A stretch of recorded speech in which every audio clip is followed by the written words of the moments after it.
My name is Russell Croup Sr. I'm the father of Sergeant Russell Croup Jr.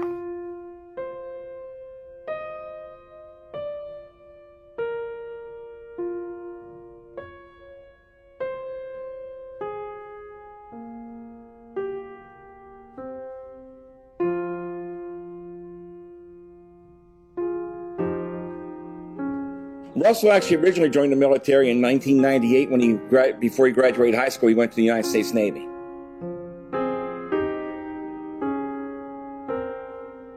And then one day in 2006, he goes, "Dad, I got something to tell you."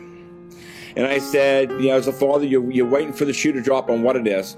And he goes, "I joined the National Guard today." And I told him, I said, "Well, Russell," I said, "being your father," I said, we're in the middle of conflict. I'm not happy about that. I said, "But I said, I'm very proud of you, and I respect your decision on this." I think what Russell's, why he enlisted in the military and what he loved about the military is that Russell loved his country.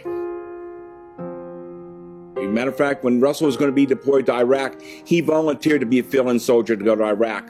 And his reason being was, he goes, "Dad," he goes, I volunteered because there's guys in my unit who have children. He goes, "If I can give them more time with their children till our unit goes as a whole," he goes, "that's why I volunteered to go to Iraq." Russell was a very loving individual, and there were some things that happened in the military that bothered Russell. He drove point, which is something we didn't know till after till we came home. And of the 100+ missions he drove point on, he missed one IED. And that IED went off behind his behind his Husky.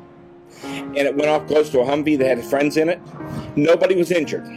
But I'm pretty sure that was one thing that plagued Russell to the day he died, was that one of his friends could have gotten killed because he missed an IED. Russell's probably favorite thing to do here in the latter years was he loved to play hockey. He played indoor, I don't think you'd call it field. They played it on rollerblades. And he had picked it up like he had played hockey his entire life. There was people out there that couldn't believe that Russell was such a good goalie and had only played for 2 years. He liked to fish. He would hunt. He liked to deer hunt. He wasn't much into small game, but he loved to fish. I didn't see anything. His mother saw one thing where he had an outburst one time when he was at home mowing grass. His friends saw a few things, but the problem is nobody could put 2 and 2 together to come up with 4. He would wake up in the middle of the night with night terrors. He would take walks not having a clue why he went there. He would have sweats. And most of his friends were afraid to say anything to him because they told us afterwards that they said, well, if we said anything to Croup, he probably wouldn't be our friend anymore.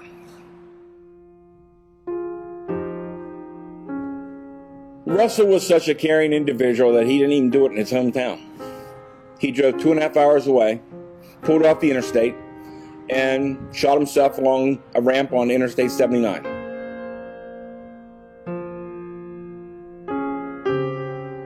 I look back and wonder what happened to Russell. And I think at times that, was it something I did? Was it something I should have done? I think that I look back and wonder, should I have instilled as much love for our country as I did in my children?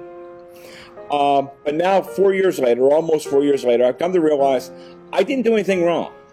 And if I had to do it again, I probably maybe would have more of a conversation with him when he came home, because unfortunately, most soldiers don't talk about what happened when they're overseas. And that goes back since the beginning of time with soldiers. I don't think we as a country help our soldiers reintegrate to society. I think we take for granted the freedoms that they give us. I think the problem is that we need to do more for our military to help them come back into society. What I'm trying to tell people is, if you have a soldier, sailor, or Marine that has been in war, or even maybe even domestic warrior, if you think they suffer from PTSD, whether it's diagnosed or undiagnosed, watch for symptoms. There can be change in behavior. You can see somebody who wakes up with night terrors or night sweats. You can see people do things out of the ordinary. And all I'm saying is, Be close to the person, watch for these signs, and actually talk to the person. Don't try to run their life. Don't try to become their parent. Become a friend. To the point where maybe they will open up, and maybe there's something down inside.